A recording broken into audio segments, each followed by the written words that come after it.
Question ये है कि is this the right time to quit network marketing business, right? So मेरा जो आंसर है वो इमोशनल नहीं होगा, लॉजिकल रहेगा। मेरे ओपिनियन में मैं क्या सोचता हूँ वो मैं आपको शेयर करूंगा। और जब भी किसी कंपनी में, कोई भी अच्छी नेटवर्क मार्केटिंग कंपनी में, जब कोई कुछ इंसान स्कैम कर देता है, कोई न्यूज़ आ जाती है, पुलिस का इन्वॉल्वमेंट हो जाता है, तो लोगों का जो डिसीजन है वो डगमगाता है, उनका खुद का बिलीफ डगमगाता है और मन में क्वेश्चन आता है कि क्या समय आ गया है क्विट करने का। तो देखिए, मेरा जो ओपिनियन है मैं वो आपके साथ शेयर करना चाहता हूँ और मैं कोशिश करूंगा मैं बिल्कुल भी बायस ना रहूं और बिल्कुल भी मैं किसी चीज़ को डिफेंड नहीं करूंगा, चीज़ें एज इट इज बताऊंगा, राइट? इमेजिन करिए करंट सिचुएशन ये है, ये थॉट तभी आता है जब कोई डिस्टर्बेंसेस होते हैं।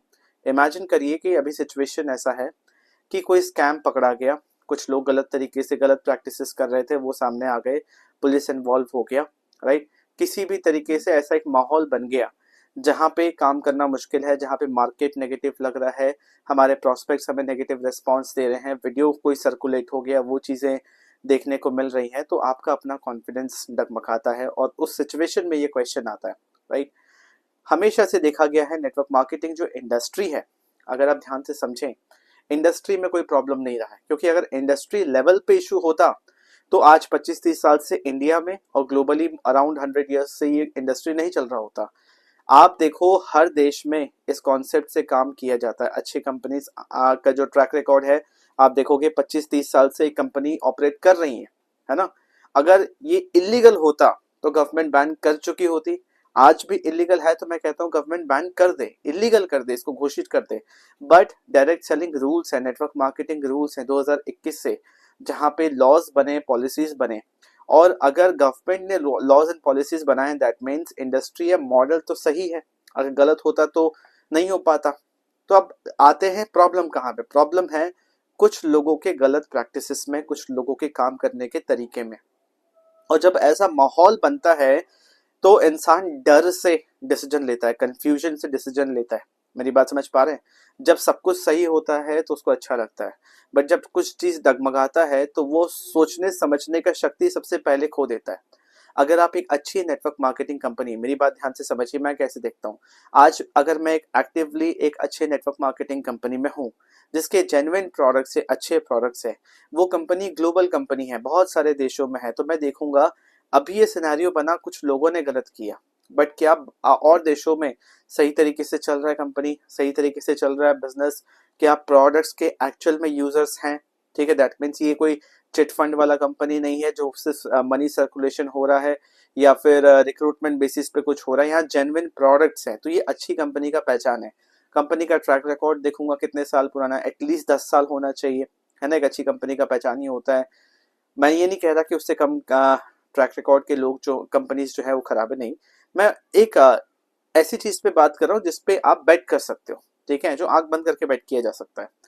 तो अगर इन चीजों को ध्यान में रखें तो ये समझिए कि जो सिचुएशन है ये टेम्पररी है। एक ऐसी कंपनी, एक ऐसा इंडस्ट्री जो इतना पुराना, इतना समय बिता चुका है, कोई नया इंडस्ट्री तो है नहीं, तो हर टाइप के अप्स एंड डाउन्स वो देख चुका है। जब पैंडेमिक झेल सकते हैं, जब और भी कितने सारे क्राइसिस आए होंगे, कितने सारे प्रॉब्लम्स आए होंगे, उसको झेल चुके हैं। तो ये जब प्रॉब्लम आता है ना, जो टेम्पररी प्रॉब्लम होता है, पहले तो उसको समझिए कि ये टेम्पररी है, ये परमानेंट नहीं है, ठीक है? दूसरा चीज, आपने जो डिसीजन लिया था उस चीज को सोचिए, आपने क्यों डिसीजन लिया था, क्यों आपने इस कंपनी को सिलेक्ट किया था? आपको प्रोडक्ट अच्छा लगा था, आपको काम करने का सिस्टम अच्छा लगा था, आपको स्कोप नजर आया था, आपको कंपनी अच्छी लगी थी, कंपनी के मैनेजमेंट अच्छा लगा था, प्रूवन कंपनी लगा था। ये सब कुछ वापस से री एनालाइज करिए, क्योंकि अगर आप ये री एनालाइज करते हो ना, तब आपको समझ में आएगा कि ये छोटी मोटी चीजों से घबराना नहीं है। मानता हूँ इस सिचुएशन में बिजनेस थोड़ा स्लो डाउन होगा, जो ग्राफ ऐसे जा रहा था थोड़ा टाइम के लिए थोड़ा डिप आएगा, बट इस समय आपको होल्ड करना है, पेशेंस रखना चाहिए, है ना? अगर कंपनी में सब कुछ सही है तो आपको पेशेंस रखना चाहिए। जल्दबाजी में, फियर में, कंफ्यूजन में डिसीजन लिया हुआ आगे चलकर रिग्रेट देता है। आज से पहले भी मैंने बहुत सारे ऐसे सिचुएशंस देखे हैं, बहुत सारे डिस्ट्रीब्यूटर्स का लाइफ भी मैंने देखा है, और मैंने हमेशा ऑब्जर्व किया है जो फियर और कंफ्यूजन में डिसीजन लेता है आगे चल के वो रिग्रेट करता है, क्योंकि वो देखा कि यार मैनेजमेंट में दिक्कत था, कुछ लोगों ने गलत किया, वो सब रेक्टिफाई हो गया 1-2 महीने के अंदर, जितने लीगल बैटल्स थे, कंपनी जीत गया, सब कुछ सही है, और वापस से धीरे धीरे सब कुछ सही हो रहा है, और वो इंसान जो टिके हुए थे आज वो ग्रो कर रहे हैं, और मैंने क्विट कर दिया। तो अगेन उनको फिर रिग्रेट होता है। मेरी बात समझ पा रहे हैं? तो देखिए एज इट इज, देखिए सबसे पहला इंडस्ट्री लेवल सबसे ऊपर, क्योंकि देखिए किसी भी बिजनेस में तीन चीज होता है। सबसे पहला चीज कंपनी, ठीक है, दूसरा है ऑपरेटर्स मतलब कौन लोग इन्वॉल्व हैं, तीसरा आप, ठीक है। तो सबसे पहले, और उसके भी ऊपर मैं कहूंगा चार चीज होता है, उसके भी ऊपर होता है इंडस्ट्री। तो सबसे पहले इंडस्ट्री, ठीक है। कंपनी, कंपनी भी अपने लेवल पे ठीक है क्योंकि बाकी देशों में सब कुछ सही चल रहा है, कहीं पे कोई इशू नहीं है, यहाँ पे है क्योंकि कोई सिचुएशन बना। तीसरा है ऑपरेटर्स, कुछ लोग इन्वॉल्व थे, कुछ लोगों ने गलत किया। देखिए अगर स्कूल में दो तीन टीचर्स कुछ गलत कर जाएं तो ऐसा नहीं कि स्कूल सिस्टम ही खराब है, तो स्कूल ही खराब है या फिर पूरा एजुकेशन सिस्टम खराब है। हॉस्पिटल में अगर दो तीन डॉक्टर्स कुछ गलत कर जाएं तो पूरा हॉस्पिटल खराब है या पूरा मेडिकल इंडस्ट्री बेकार है। मेरी बात समझ पा रहे हैं? वैसे ही आपके सिचुएशन में अगर इंडस्ट्री में है आप, ठीक है, जेन्युइन प्रोडक्ट से कंपनी अच्छी है, दूसरा टिक मार्क लग गया। तीसरा जो ऑपरेटर्स हैं, कुछ लोग गलत कर रहे हैं, क्या उन पे करेक्टिव मेजर्स लिए जा रहे हैं, क्या उनको हटा के वापस से चीज़ों को ठीक किया जा रहा है, ठीक है। उस चीज़ को देखने के लिए थोड़ा समय देना पड़ेगा, थोड़ा पेशेंस रखना पड़ेगा। एंड चौथा, आपका डिसीजन क्या था, क्या आप लॉन्ग टर्म के लिए आए थे या शॉर्ट टर्म के लिए आए थे। आज के टाइम पे मार्केट में इतने सारे ऑप्शंस हैं काम के, इतने सारी चीज़ें हैं जहाँ पे अगेन एक इंसान ना किसी एक चीज़ पे टिकता नहीं है। मेरी बात समझ पा रहे हैं? हर काम, मेरे जो मेंटर है हमेशा कहते हैं every line of work has money, right. Important ये है कि आप उसमें एटलीस्ट 5 साल समय देते हैं कि नहीं देते हैं, क्योंकि उसमें उस काम की भी टेस्टिंग हो जाती है और आपकी भी टेस्टिंग हो जाती है कि आप में कितना पेशेंस है। नेटवर्क मार्केटिंग इंडस्ट्री तो सही है, बट क्या आप उस इंडस्ट्री के लिए बने हैं या नहीं बने हैं, उस चीज़ की टेस्टिंग हो जाती है। अब नेटवर्क मार्केटिंग जो इंडस्ट्री है, इसका जो इमेज है, एग्जिस्टिंग इमेज थोड़ा सा नेगेटिव है, क्योंकि हमेशा से लोग काम करने के तरीके में प्रॉब्लम रहा है, लोग गलत तरीके से काम करते आए हैं। हो सकता है आपके घर वाले, आपके पेरेंट्स जो जो भी हैं वो आपको पहले ही मना कर रहे हो, बट आपको अच्छा लगा, आपने स्टार्ट किया। अगेन आपको सब कुछ सुनने को मिल सकता है अपने नियर एंड डियर वन से, अपने नोन से। यहाँ पे आपको पेशेंस रखना है, यहाँ पे आपको बहुत जल्दी रिएक्ट नहीं करना है, रिस्पॉन्ड करना है, ठीक है। अगर क्लैरिटी आपके माइंड में होगा तो आप सामने वाले से कम्युनिकेट कर सकते हो। और मैं कहूँगा यहाँ पे डिफेंड मत करो, बहुत ज़्यादा झगड़ो मत, पेशेंस रखो, होल्ड करो, ठीक है। अभी समय है होल्ड करने का, अभी समय नहीं है कि आप बहुत अग्रेसिवली बिहेव करो, ठीक है। तो दूसरा इंपॉर्टेंट चीज़ है जो हमेशा से मैं कहता आया हूँ, देखिए आज के टाइम पे वन सोर्स ऑफ इनकम होना बहुत रिस्की है, चाहे वो किसी भी फील्ड से हो। आप देखोगे जितने भी इन्फ्लुएंशियल लोग हैं जो अपने लाइफ में अच्छा कर रहे हैं, जिनको आप देख रहे हो, सबके more than one source of income होता है। मैं हमेशा कहता हूँ नेटवर्क मार्केटिंग बिजनेस के अंदर भी आपको ध्यान रखना है कि नेटवर्क मार्केटिंग इंडस्ट्री में रहते हुए इसके अराउंड और भी इनकम स्ट्रीम्स आपको बिल्ड करने चाहिए ऐसे एडवर्स सिचुएशन के लिए, क्योंकि बिजनेस में हमेशा होता है अनसर्टेनिटी, कोई भी चीज़ फिक्स नहीं होता, राइट, रिस्क होते हैं। और ज़रूरी नहीं कि बिजनेस में हमेशा अप अप अप ही जाए ग्राफ, कभी नीचे भी आ सकता है। तो जब आपके मल्टीपल इनकम स्ट्रीम्स होते हैं, कभी एक इनकम स्ट्रीम आपका डगमगाए तो दूसरा इनकम स्ट्रीम उसको बैलेंस कर लेता है।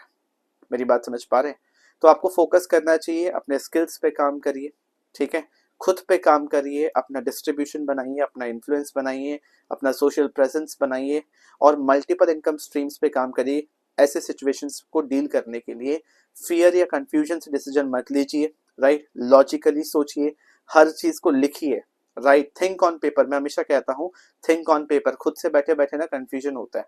आप अगर पेपर पेन पे लिख के ये 4 कॉलम बनाएंगे, इंडस्ट्री, कंपनी, जो लोग इन्वॉल्व हैं, ऑपरेटर्स, मैनेजमेंट एंड यू, तो आप देखिए कौन से फैक्टर्स आपके लिए अभी क्या काम कर रहे हैं। अगर उसमें पहला दूसरा चौथा टिक हो गया और बीच में कोई इशू है, उसमें थोड़ा सा उसको ऑब्जर्व करने के लिए अपने आप को होल्ड करिए, ठीक है, पेशेंस रखिए, वरना इतना समय का जो मेहनत है, इतना समय का जो टाइम एंड एफर्ट है, सब जीरो हो जाएगा। आपको लगता है कि आपने क्विट कर दिया अपना काम को, नहीं, पूरा लर्निंग कर्व वापस से रीसेट हो जाता है, आपको सब कुछ जीरो से स्टार्ट करना पड़ता है। तो अच्छी कंपनी में हो तो डरने वाली कोई बात नहीं है, राइट, इंडस्ट्री लेवल पे भी चीज़ें सारी सही है, बस थोड़ा पेशेंस रखिए, टिकिए, हर काम टिकने का है। नवल रविकांत भी ये बोलते हैं कि बिल्ड अ लॉन्ग टर्म, नहीं वो कहते हैं play a long term game with long term people, है ना। कोई भी गेम है उसको लंबा समय के लिए खेलिए उन लोगों के साथ जो लंबा समय तक खेलना चाहते हैं। ऐसे सिचुएशन में इसे कौन पैनिक करता है पता है? वही लोग जिनका काम जो नहीं कर पा रहे थे, वही लोग जो हमेशा ब्लेम गेम एक्सक्यूजेस में रहते हैं, वही लोग जिन्होंने अभी अभी शुरू किया है और उनके अंदर पेशेंस की कमी है, अभी तक वो पेशेंस भी डेवलप नहीं हुआ है, राइट। तो वो ऐसा मौका खोजते हैं और हमेशा रीजंस खोजते हैं कि क्या हम रीजन दें जिससे हमारा ईगो सेटिस्फाई हो जाए, हम अपने आप को बेवकूफ बना ले और बाकी वाले सामने वाले को भी आंसर देने के लिए कुछ हो, ठीक है। कि अभी मार्केट सही नहीं है, अच्छा ये खबर आ गई, ये न्यूज आ गया, अब क्या होगा, कंपनी बंद हो जाएगी, ये सब फालतू की चीजों में वो इन्वॉल्व हो जाते हैं, ठीक है। क्योंकि ये ह्यूमन माइंड है ना, ये ब्लेम गेम खेलता है, ये खुद पे ब्लेम कभी नहीं लेगा, ठीक है। ये हमेशा दूसरे को ब्लेम देगा। और ये सब चीज करने में होता क्या है, लोग ये इम्पैक्ट नहीं समझते हैं। नेटवर्क मार्केटिंग बिजनेस के अंदर सैलरी मॉडल तो है नहीं। आपने बिजनेस शुरू किया, अपने पैसे लगा के, अपना समय लगा के, सब कुछ लगा के बिजनेस शुरू किया, किसके लिए? खुद के लिए। तो अगर आप बंद भी कर दोगे तो किसका नुकसान है? आपका नुकसान है। आपके अपलाइन का काम, आपके जो नेटवर्क मार्केटिंग इंडस्ट्री है, जो कंपनी है, सब कुछ as it is normal due course में चलता रहेगा, आपका लॉस है। मेरी बात समझ पा रहे हैं? इस काम को क्विट करने का मतलब क्या होता है? क्विट करने का मतलब आज के बाद में ही अपॉर्चुनिटी देखूंगे नहीं, मैंने मेल कर दिया अग्रेशन में आके, I quit this business, I terminate my ID, कुछ भी मैंने मेल कर दिया। मैं कह रहा हूं कि कुछ मत करो, शांत बैठो, पेशेंस रखो, अपने स्किल्स पे काम करो। अगर आपके पास ऐसा कुछ है कि आप अदर इनकम स्ट्रीम्स पे भी काम कर रहे थे, दूसरे इनकम स्ट्रीम पे फोकस करो, इनकम इम्पैक्ट नहीं होना चाहिए, मेरा हमेशा से कहना है। सो आई होप आपको मेरी बात समझ आई होगी, मेरा नजरिया समझ आया होगा। नेटवर्क मार्केटिंग इंडस्ट्री में आज करीब करीब 7-8-9 साल हो गए मुझे, राइट। ऑफलाइन से के ऑनलाइन से लेके ऑटोमेशन, एआई, सब कुछ, ये पूरा जर्नी मैंने देखा है और अभी भी सीख ही रहा हूँ, एवरीडे इम्प्रूव कर रहा हूँ। मेरा जो इंटेंशन है नेटवर्क मार्केटिंग बिजनेस को लेके, ये इंडस्ट्री, ये बिजनेस मॉडल बहुत पावरफुल है, बस काम करने का तरीका सही नहीं है ना। तो उस पर मैं काम कर रहा हूँ और लोगों को हेल्प भी कर रहा हूँ कि कैसे वो बिना किसी को कन्विंस करे, बिना किसी के पीछे पड़े, बिना झूठ बोले, अपने फ्रेंड्स एंड रिलेटिव्स को बिना उनको इन्वॉल्व किए, बिना कहीं ट्रैवल किए, 100% ऑनलाइन मल्टीपल इनकम स्ट्रीम्स के साथ नेटवर्क मार्केटिंग बिजनेस वो कर सके, राइट। तो अगर आपको ये वीडियो अच्छी लगी और लोगों के साथ शेयर करिए। कोई और क्वेश्चन आपके मन में है, कोई और सवाल आपके मन में है, मुझे कमेंट ऑप्शन में बताइए। एंड वीडियो को लाइक कीजिए, चैनल को सब्सक्राइब कीजिए। मेरा नाम विक्रम खंडेलवाल है एंड मैं नेटवर्क मार्केटिंग एक्सपर्ट हूँ, कोच हूँ, जो आप बोल सकते हो। मेरा काफ़ी साल का एक्सपीरियंस है एंड मैं डिजिटल मार्केटिंग स्किल्स को यूज़ करके इस बिजनेस को बिल्ड कर रहा हूँ और वही चीज़ मैं आप सबके साथ शेयर कर रहा हूँ। Thank you so much.